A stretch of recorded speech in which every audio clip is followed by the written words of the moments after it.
अमीर लोग पैसे के लिए काम नहीं करते। नमस्कार, मैं हूं अवधेश श्रीवास्तव और हम चर्चा कर रहे हैं रिच डैड पुअर डैड की। ये समझने की कोशिश कर रहे हैं कि आखिर अमीर और अमीर कैसे होता जाता है। रॉबर्ट टी कियोसाकी एक कहानी का जिक्र करते हैं। कहते हैं कि जब वो छोटे थे तो उन्होंने अपने डैडी से पूछा कि डैडी, क्या आप बता सकते हैं कि अमीर कैसे बना जाए।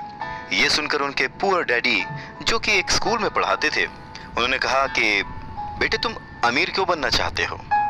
इस पर कियोसाकी कहते हैं कि कुछ बच्चों ने और उनके पेरेंट्स ने उन्हें गरीब कहा। ये सुनकर उनके पुअर डैड सोच में पड़ जाते हैं और फिर उसके बाद उनसे कहते हैं, देखो, अगर तुम अमीर बनना चाहते हो तो तुम्हें पैसे बनाना सीखना चाहिए। इस पर कियोसाकी ने अपने डैड से पूछा, मैं पैसे बनाना किस तरह से सीख सकता हूँ। तो डैड ने जवाब दिया, अपने दिमाग से। और उसके बाद वो अपना चश्मा पहनकर अपना अखबार पढ़ने लग गए, जिसका मतलब ये था कि अब इससे ज्यादा मुझसे और कोई सवाल मत पूछना, क्योंकि मुझे इसके बारे में कुछ नहीं पता।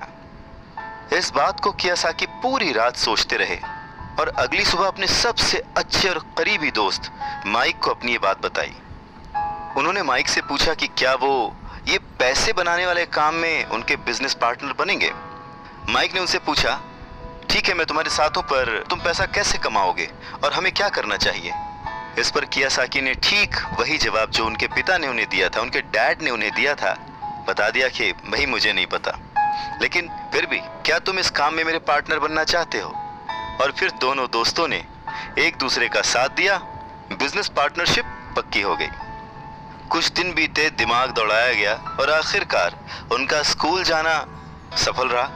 स्कूल की क्लास में उन्होंने कुछ ऐसा पढ़ा था जिसे सोचकर कियोसाकी को लगा कि बस पैसा बनाने का फॉर्मूला तो मिल गया।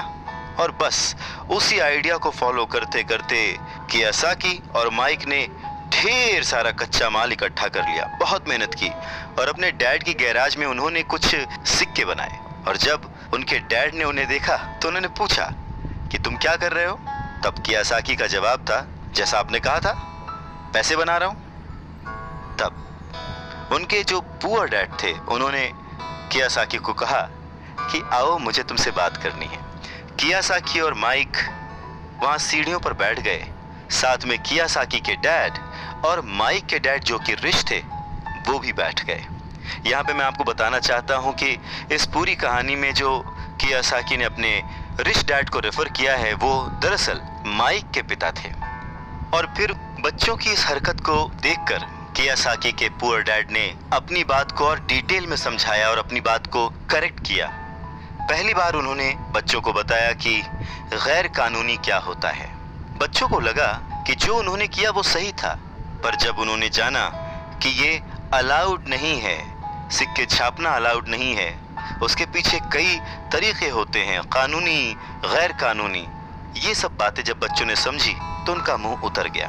फिर उन्होंने पूछा, तो फिर हम अमीर कैसे बन सकते हैं। तब कियोसाकी के डैड ने उनसे कहा कि अगर तुम्हें सच में अमीर बनना है, रिच बनना है, तो तुम मुझसे नहीं, माइक के डैड से पूछो। कियोसाकी ने अपने डैड से कहा, पर आप क्यों नहीं बता सकते, हम गरीब क्यों हैं। कियोसाकी के पुअर डैड ने कहा, क्योंकि मैं एक टीचर हूं और मैंने पैसे कमाने की राह नहीं चुनी है। पैसे कमाने के लिए तुम्हें माइक के डैड से ही पूछना पड़ेगा। क्या खूबसूरत बात समझाई है कियोसाकी ने कि अगर हमें कोई पर्टिकुलर गोल अचीव करना है, कोई लक्ष्य प्राप्त करना है, तो हमें रास्ता भी सही चुनना होगा, मार्गदर्शक भी सही चुनना होगा। कहते हैं कि सफल होने के लिए मेहनत करना बहुत जरूरी है। मेहनत तो एक मजदूर भी करता है, पर सफलता पाने के लिए, सक्सेस पाने के लिए सही दिशा में सही स्ट्रैटेजी के साथ मेहनत करने से ही सक्सेस हासिल होती है। अमीर बनना है तो कम समय में डिसीजन लेना सीखो। नमस्कार, मैं हूं Avdhesh Srivastava. Robert T Kiyosaki के पुअर डैड ने उन्हें कहा कि उन्हें उनके फ्रेंड माइक के डैड से पूछना चाहिए कि पैसे कैसे कमाए जाते हैं, सक्सेसफुल कैसे हुआ जाता है। तो रॉबर्ट टी कियोसाकी ने और उनके फ्रेंड माइक ने ये डिसाइड किया कि वो अपने रिच डैड से ये बात जरूर पूछेंगे कि अमीर कैसे बना जाए, पैसे कैसे बनाए जाएं। रॉबर्ट टी कियोसाकी ने अपने रिच डैड से पूछा कि क्या वो उन्हें पैसा बनाना सिखाएंगे। इस पर उनके रिच डैड ने एक शर्त रखी, और शर्त ये थी कि वो बच्चे उनके साथ काम करते हुए सीखेंगे, न कि क्लास में बैठकर लेक्चर सुनते हुए। उन्होंने कहा कि मेरे पास इतना वक्त नहीं है कि मैं तुम्हें क्लास में बैठकर पढ़ाऊं और जिसका तुम कोई प्रैक्टिकल इस्तेमाल ना कर सको। इस बात को सुनकर रॉबर्ट टी कियोसाकी और माइक थोड़ा सा कंफ्यूज हो गए। वो समझ नहीं पा रहे थे कि उन्हें हाँ कहना चाहिए या नहीं। उन बच्चों की कंफ्यूजन देखकर उनके डैड ने उनसे कहा, अगर जिंदगी में सक्सेस पाना चाहते हो, सफल होना चाहते हो, तो कम समय लेकर डिसाइड करना सीखो, जल्द से जल्द डिसीजन लेना सीखो। उन्होंने जल्दबाजी करने को नहीं कहा, पर हाँ, जितना कम समय हो सके उतने कम समय में सही निर्णय लेने की कला जिसको आती है वो जिंदगी में हमेशा आगे जाता है। यही उनकी सीख थी। और फिर बच्चों ने डिसाइड किया कि वो खेल छोड़कर सीखने का विकल्प चुनेंगे, काम करने का विकल्प चुनेंगे, ताकि उन्हें ये समझ में आ सके कि पैसे कैसे कमाए जा सकते हैं। बस फिर क्या था, बच्चे अगले ही दिन अपने रिच डैड के पास पहुंच गए। उनके रिच डैड ने उन बच्चों को एक शॉप पर सफाई का काम दिया। अब क्योंकि उस वक्त एसी और इस तरह की चीजें ज्यादा चलन में नहीं थी, तो दरवाजे मोस्टली खुले ही रहते थे, जिसकी वजह से सामान पर धूल जमी रहती थी और इस काम के उन्हें 30 सेंट मिलते थे। इस तरह से उन्हें एकदम भी पैसे नहीं बचते थे। वो परेशान रहते थे और एक दिन उन्होंने माइक से कहा कि मैं अब काम नहीं करूंगा, या तो वो मेरी तनख्वाह बढ़ाएं या फिर मैं काम छोड़ रहा हूं। उसके बाद 9 साल के रॉबर्ट टी कियोसाकी और उनका दोस्त माइक उनके रिच डैड से मिलने पहुंचे। रिच डैड के सामने बैठते ही माइक बुरी तरह से रो पड़े और उन्होंने कहा, डैड, आपने कहा था कि अगर मैं आपके लिए काम करूंगा तो आप मुझे पैसा कमाना सिखाएंगे। अपनी तरफ से मैंने पूरी तरह से, पूरी ईमानदारी से काम किया है, कड़ी मेहनत की है। इस काम के लिए मैंने अपनी खेल तक की कुर्बानी दे दी और अब आप अपने वादे से मुकर रहे हैं। आपने मुझे कुछ भी नहीं सिखाया। लोग आपको लालची कहते हैं, जो सिर्फ पैसे कमाना चाहता है पर अपने साथ काम करने वालों का बिल्कुल भी ध्यान नहीं रखता। मैं एक छोटा सा बच्चा हूं और आपको मेरे साथ ऐसा बर्ताव नहीं करना चाहिए था। रॉबर्ट टी कियोसाकी के डैड ने कहा, पर मैं तो तुम्हें काम सिखा रहा हूं। रॉबर्ट टी कियोसाकी कहते हैं कि उस वक्त वो गुस्से में थे, तो उन्होंने पूछा, नहीं, आप मुझे कुछ नहीं सिखा रहे, बताइए आपने मुझे क्या सिखाया। कुछ भी नहीं। आपसे सीखने के लिए मैं बस चंद सिक्कों में काम करने के लिए तैयार हो गया और उसके बाद तो आपने मुझसे बात तक नहीं की। मैं आपकी शिकायत सरकार से करूंगा। हमारे देश में भी बाल श्रम कानून है, आप तो जानते ही हैं। मेरे पुअर डैड सरकार के लिए काम करते हैं। इस बात को सुनकर उनके रिच डैड ने कहा, शाबाश, अब तुम उन लोगों की तरह बोल रहे हो जो कभी मेरे लिए काम करते थे। या तो मैंने उन्हें नौकरी से निकाल दिया या फिर उन्होंने खुद ही नौकरी छोड़ दी। रही बात तुम्हें कुछ सिखाने की, कौन कहता है कि मैंने तुम्हें कुछ नहीं सिखाया। पिछले दिनों जितना तुमने काम किया, जरा सोच कर देखो, क्या सिखाने का मतलब केवल भाषण देना या बातचीत करना ही होता है? इस तरह से तो तुम्हें स्कूल्स में सिखाया जाता है, पर जिंदगी में कोई तुम्हें भाषण देकर या बातचीत करके नहीं सिखाएगा। तुम्हें उस दौर से गुजरना पड़ेगा, कठिनाइयों से जूझना पड़ेगा, अपना रास्ता खुद ढूंढना पड़ेगा और फिर जिंदगी तुम्हें सबक सिखाएगी, तुम्हें और बेहतर इंसान बनाएगी। सच ही तो है, जिंदगी के तमाम मोड़ आते हैं, ऐसे मकाम आते हैं जिन पर हमें धक्का लगता है, ठोकरें लगती हैं। हम उस वक्त परेशान होते हैं कि हमारे साथ ऐसा क्यों रहा है, पर अगर ध्यान से देखा जाए तो जिंदगी उस झटके के जरिए हमें कह रही होती है कि जाग जाओ, मैं तुम्हें कुछ सिखाना चाहती हूँ। पर 9 साल के रॉबर्ट टी कियोसाकी को ये बड़ी बड़ी बातें समझ नहीं आई। तब उनके रिच डैड ने एक बार फिर से कहना शुरू किया, अगर जिंदगी तुम्हें कोई सबक सिखाए तो तुम्हें उससे सीखना चाहिए, क्योंकि अगर तुम उससे वो सबक नहीं सीखते तो पूरी जिंदगी, तुम्हारी ये जिंदगी लगातार तुम्हें धक्के देती रहेगी।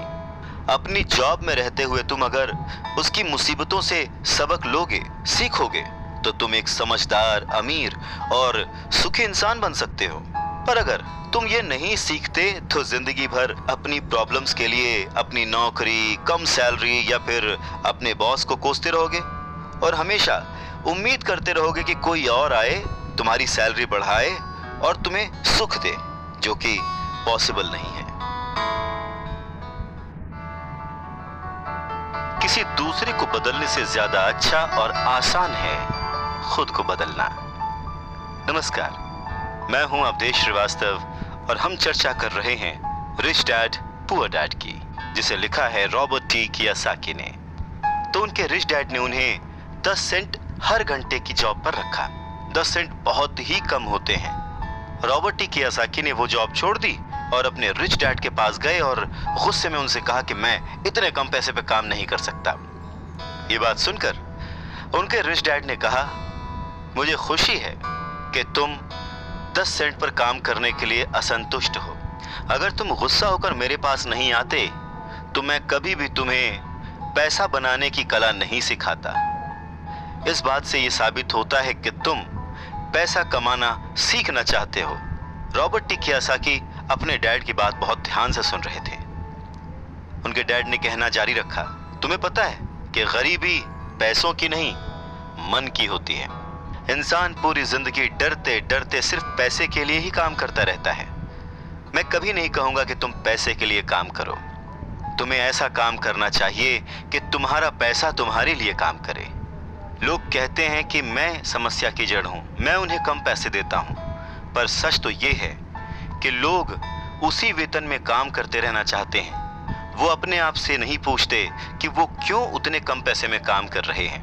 पर अगर वो लोग या तुम इसी तरीके से सोचते रहे कि समस्या की जड़ मैं हूं, तो जिंदगी भर न वो लोग कुछ सीख पाएंगे न तुम कुछ सीख पाओगे। आसान क्या है, मुझे बदलना या फिर खुद को बदलना और अपने आप को इस लायक बनाना कि आप उससे अच्छा काम सीख पाएं। अगर तुम पैसे के लिए काम करना सीखना चाहते हो तो स्कूल में ही रहो। ये सीखने के लिए उससे बढ़िया जगह कोई और है नहीं। परंतु अगर तुम ये सीखना चाहते हो कि पैसा तुम्हारे लिए किस तरह से काम करे, तो मैं तुम्हारा रिच डैड तुम्हें ये सिखा सकता हूं। पर ये तभी संभव होगा, तभी पॉसिबल होगा जब ये तुम खुद सीखना चाहो। तो तुम सीखने के लिए तैयार हो? रॉबर्ट टी कियोसाकी ने हाँ में सर हिलाया और फिर रिच डैड ने कहना शुरू किया, देखो बच्चे, जैसे मैंने कहा, सीखने के लिए बहुत कुछ है। पैसे से अपने लिए काम कैसे करवाया जाए, ये जिंदगी भर चलने वाली पढ़ाई है। मैं पहले से ही जानता हूं कि मेरी धन संबंधी पढ़ाई जीवन भर चलेगी और इसकी वजह यह है कि मैं जितना ज्यादा जान लेता हूं, उससे भी ज्यादा जानने की मेरी इच्छा बढ़ती चली जाती है। बहुत ही कम लोगों को इस बात का एहसास होता है कि असली समस्या पैसे की नहीं है। असली समस्या, असली प्रॉब्लम नॉलेज की है, सोच की है। तो क्या तुम्हारे अंदर सीखने की उतनी ही इच्छा है जितना पहले थी? इस पर रॉबर्ट टी कियोसाकी ने कहा, हाँ बिल्कुल, मैं दूसरे लोगों की तरह थोड़े हूं, मैं सीखना चाहता हूं। तब रिच डैड ने कहना शुरू किया, ठीक है, तो कल से तुम फिर वापस काम पर जाओ, पर इस बार मैं तुम्हें कोई तनख्वाह नहीं दूंगा। तुम्हारी तनख्वाह बंद। तुम हर शनिवार 3 घंटे उसी तरह काम करोगे, लेकिन इस बार तुम्हें 10 सेंट प्रति घंटे के हिसाब से सैलरी नहीं मिलेगी। तुमने तो कहा है कि तुम पैसे के लिए काम करना नहीं सीखना चाहते, इसलिए मैं तुम्हें बदले में कुछ भी नहीं दूंगा। अपने रिच डैड की बात सुनकर रॉबर्ट टी कियोसाकी बहुत ही कंफ्यूज हो गए। उन्हें समझ ही नहीं आया कि वो आखिर क्या करें। और अगले 3 हफ्ते तक रॉबर्ट टी कियोसाकी अपने दोस्त माइक के साथ हर शनिवार को मुफ्त में काम करते रहे। काम बहुत परेशानी वाला नहीं था और समय गुजरने के साथ साथ ये आसान भी होता गया।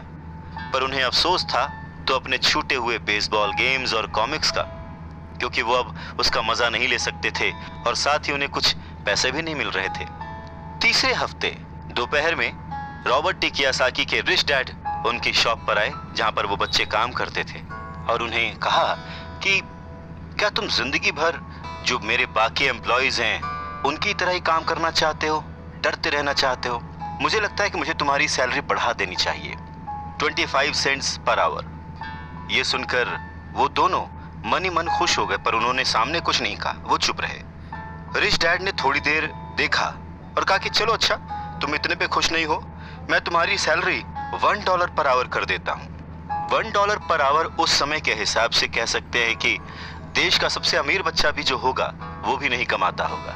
वो थोड़ी देर चुप रहे और फिर उन्होंने कहा कि अच्छा चलो ठीक है, मैं तुम्हारी सैलरी $5 पर आवर कर देता हूं। ये सैलरी सुनकर उनका मन बार बार कह रहा था कि मान लो, इससे क्या नहीं खरीदा जा सकता, ढेर सारी कॉमिक्स, ढेर सारी साइकिल्स वगैरह वगैरह। पर वो चुप रहे। उन बच्चों को चुप देख उनके रिच डैड ने कहा, मुझे अच्छा लगा कि तुम लोगों ने लालच नहीं किया, जल्दबाजी नहीं दिखाई, और मैं ये देख सकता हूं कि तुम अगर इसी तरह मन लगाकर सीखते रहे तो फ्यूचर में पैसे से जुड़ी किसी भी बात के लिए तुम जल्दबाजी में डिसीजन नहीं लोगे।